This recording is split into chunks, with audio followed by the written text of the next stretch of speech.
Hi guys, welcome back. Today I'm going to share with you this amazing recipe for Guyanese style fried karela with chicken.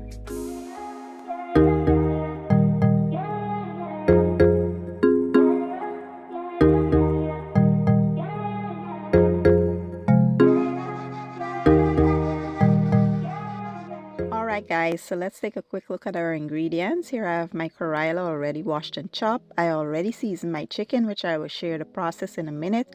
I'll be using some tomato paste, seasoned salt, bouillon, complete seasoning, black pepper, some garlic, onions, tomatoes, and some fresh herbs. So today I'll be using chicken tenders, and to season that I'll be using some chicken bouillon, complete, black pepper, and seasoned salt. I also will be adding 2 tablespoons of fresh green seasoning along with some Chinese sauce for color. You want to mix all the ingredients well to combine and set aside. Please remember, you can season your meat to suit your own preference. Use whatever you have at home and just make the recipe your own. To a preheated pot, I've added some oil, and here I will come in with my chicken. Allow the chicken to brown nicely before I begin to toss it. And you want to just toss continuously until your chicken is fully cooked, and then I'll show you guys the next step.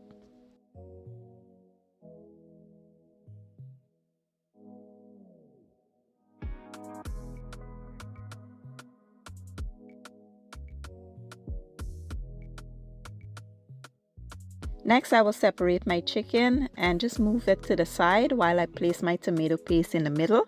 I like to fry it for about a minute or two before, proceeding to the next step.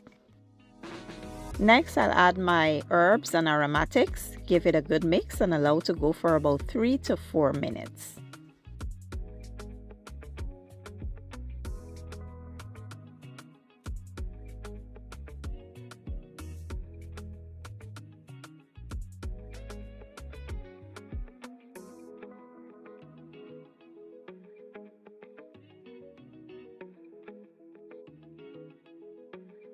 At this point, you want to now add your karela or bitter melon, some people may call it, and you want to give it a real good toss.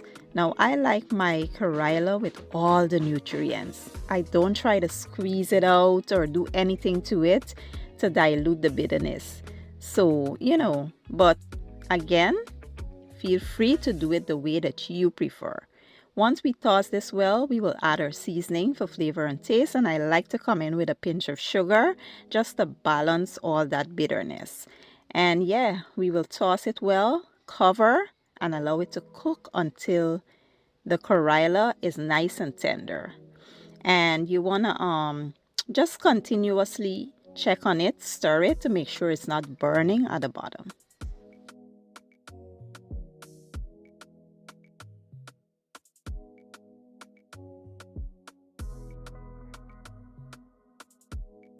Like I said, you want to go in every now and then and just give it a stir to make sure it's cooking evenly and that it's not burning at the bottom.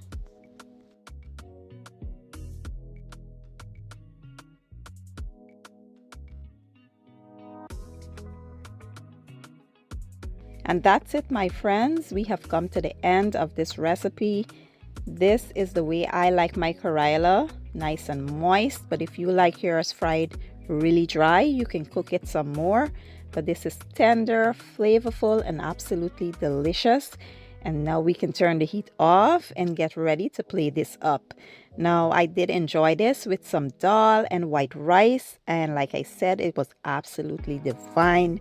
I hope you guys give this recipe a try, and if you enjoy my video, don't forget to give it a thumbs up, share it, and leave a comment down below. I will leave all my ingredients and measurements down in the description box, and I'll see you guys in my next one. Thank you for watching. I truly appreciate your support, and as always, enjoy.